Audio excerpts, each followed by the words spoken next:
And I also appreciate all the ACOP community members throughout the United States. That in fact, yesterday, actually Saturday, in Minnesota, they already hold a rally such like this in there. Even right now, as we're speaking, Fresno, downtown Fresno, have a big rally such like this as well. Let's give them a big hand.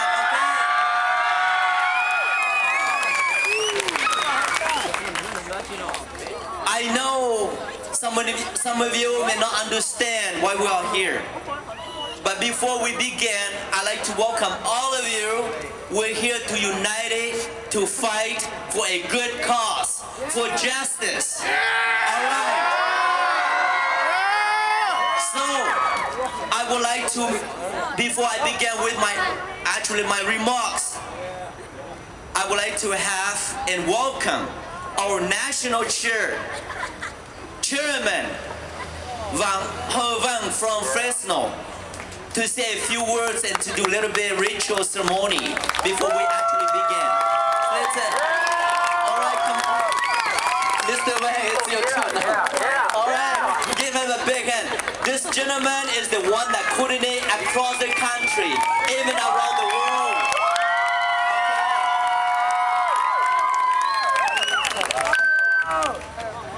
Rồi xe tàu chi này sẽ là bây giờ mình mong cho tụi này cho nó cháu với tụi nó nói à bây sắp trở của đó chỉ bây tàu mình mê bây đi nhiều trà quan trọng sai để bây tụi cho cho mình từ để bây thì tàu tua rồi thì chơi American nữa nó bây tụi cho này bao lời cho thằng không bỏ tàu số bây tua ra thầu rồi bây tua cho lúc tụi chơi nữa nó bây tua cọ thằng không bỏ thì cọ ớt tụi này để tàu tàu một tất chỉ nếu họ tàu tàu lúc cho thì mình thích cầu gì là nếu chỉ mua plong một đô là muốn được chơi tàu cho plong đô nào lại cho nên nó nói biết tua biết thọ hở thằng không bỏ ổn tê biết mà đi biết cho nên nó mua vì họ thì biết mấy tụi cho thằng mà biết cho đời cái này cho mình nhiều nên là có tụi lót tích chờ nó cho nên chỉ bao thì cho chẳng nên hay du tích chờ nó giờ vì mua thằng không bỏ cho tất kế thọ biết cho được tua cho nên cho gì theo biết tua thì biết mày dùng tàu này thì mua này phải biết tua nhau khăn đó cái nó này tua khăn đó mà tới rồi này chia tua thì biết ôi xe này chỉ bao thì giờ vì đi trả mua nông nghiệp một đi trả cú thọ này biết cho đời muốn đi chỉ có trả cả xe rồi biết thọ hở thằng không bỏ còn nhiều cho biết cho được rồi bên để tụi tôi đó bên sang đây là bên hở thằng không bỏ ta bên mà bên trả lại cán một đó ya i a p bên cho lại thọ in về nhà hậu phụ đồ nữa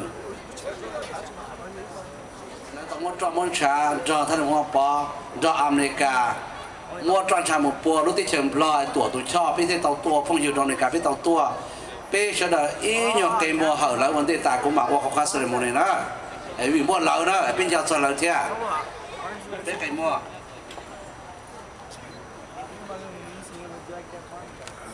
วันนี้เจ้า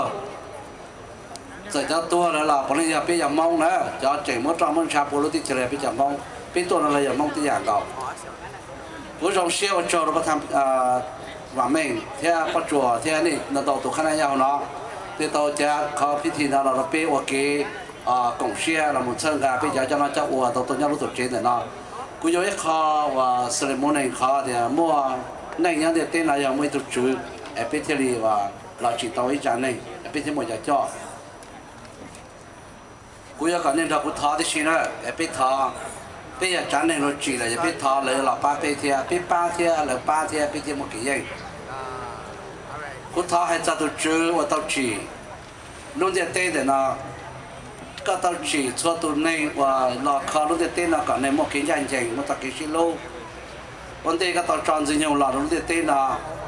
là chỉ một cái dạng gì thì những cái tàu tải là lại là nhau một lối chỉ những lúc nào sẽ đợi chỉnh chế nó sẽ tên nào chỉnh hiện gì nhiều đó chỉ một cái trò có tại vì số là làm cho tếtที่ này chỉ mua nên cho một tròn chè tệ vì một cái chính dạng gì ý dạng nó nào biết tổ khả nào đó chỉ một cái trò có tại gì ở mong nên nó còn nhanh cho ta từ từ thật sự thì ở những là cái trò là gì để một hồi chỉ tan ra cái trò là tôi chỉ nó làm cho tên nó chỉnh chỉ rõ, tôi chỉ nó chỉ trâu là, nhưng nó sau đó chỉ đánh từ vị trí để tôi tranh chỉ tao mua. Đầu tiên có cho hốt tay hậu sản là làm những tên nó, lúc xưa chỉnh thể, sau đó chỉ muốn được chép lá hậu, chỉ muốn hà thì cho, còn nát tiền dư chỉ muốn cho cầu, tên nào là bọn này cái trò là nên cái tên nào chỉ muốn chỉ tạo được gì số cho nên tôi chỉ cái trò là chỉ đón cái tên nào trâu nên cái tên nào chỉ tạo ta đó là bây giờ mong tôi nhắc nó bây giờ trồng phơi giờ cháu chơi trang trí giờ cháu là mua anh nào là tao mua bây chỉ nên mong của các tao chỉ bây lại trang nên mong chỉ tạo rồi lúc nào thì hàng cầu bây chỉ dạng gì chỉ mua hạt tranh giờ vì mua hạt chúa lẩu hạt tranh là mua bây tỷ lông về để bây cho nên thể nên tua nên cho nó tê để nó bây ấy cho nên thể chập lời là mua lúc về cho bây thọ hạt chi là lại cho nên là thiên sang cho bên hà nó cho là uo cho bên hà nó cho cả là mua cái khai về này thì mong lúc về là thiên uo mua tàu chỉ thảo vì họ mua họ khuyên chị em về là tuần để tê khi nào giờ là uo trong linh đại sư mà cũng thọ cái giờ tụi chú cái tao là chọn cũng biết chọn mong lúc nào cái chỉ xong chuyển động chỉ có chỉ cho chỉ chỉ số sang này nhà hàng nhà lô lúc thì tên là bây mua kiếm bà vì bây lối tuần này từ lót tờ lót cái nhà hàng thì bây sai chỉ tàu nữa chỉ có bên bà bây yêu tới tụi trong linh đạo ít tuần này từ đi mua bên lô là có bên tàu tụi trong linh đạo mà nó nói bên thoát sọc rồi cái tàu này là sai bên nó nói bên trồng mông tàu kiếm tàu nhỉ bên tàu kiếm trồng đủ cho nó chỉ tàu bên tôi nhau tôi là lúc tôi chế để nó lúc con hông để nó Sacramento nó còn kia là bên sai chuột tàu kiếm dạng gì nó là giống có auto này là cho là một sai chuột xe là do sầu chỉ là chỉ sầu là muốn cho ra một cái hạt từ nhưng mà tháo cả nó nên muốn nuôi chỉ cho là biết cho nó tờ ở đây trên đây rồi trồng phư còn là muốn tao kiến dạng gì cũng được biết trồng mông giờ tôi chỉ muốn kiến dạng gì cái giờ tôi chỉ nên cái tên nó chỉ hay tôi tự nhau nó chơi từ cái chỉ có tông chơi kia cho nó chỉ sầu là còn là muốn nuôi trên luôn chủ dạng gì cũng được biết trồng mông cái đấy ai cũng tháo cả tôi chưa ta cho nên cái tên là ta chỉ có tăng tàu bao chế còn được bao nhiêu trong ra làm gì luôn cái tên để nó bao chế còn được bao nhiêu trong sao là tua luôn có chuột cái tên để nó thà nó có cho cái thứ tỷ hoặc cái tàu là cá luôn cái tên nó là ba bên nó có biết trồng mông một số kiện dạng gì rồi luôn cái chờ nó cái chờ để nó cái thông bờ luôn cái tên để nó ai thà có là một cái dạng gì cũng được bên nó chỉ ta đây nó bên tua có một cái lối chỉ tập trồng biết trồng mông có trái chế tua là cả tua đó tua rong tất cả một chế là cả một đây một rong có biết số tua nó cả sao chỉ mong riêng cái cả số tất cả một số vạn số chế để bên trong trong thì cái gì tụi chú chỉ bên mong lỗi trả nên hãy trả lỗi để vô cả cho Donovan Powell's defense attorney John Kicker called the sting operation quote wrong-headed unquote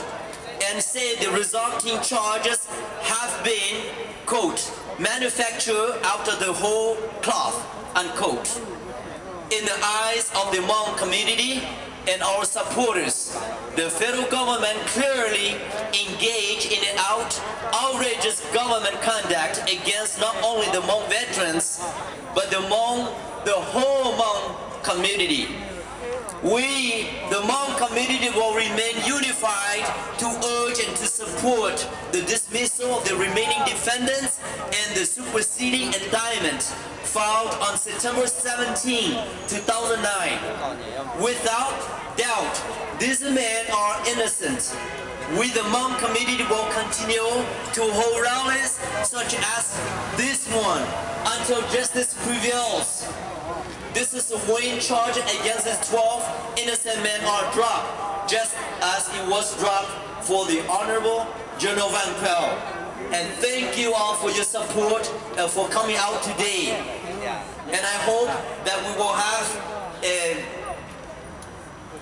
wonderful day and enjoy the day that hopefully, who knows, the case might dismiss today. If not, we will continue until the case dismissed. And thank you.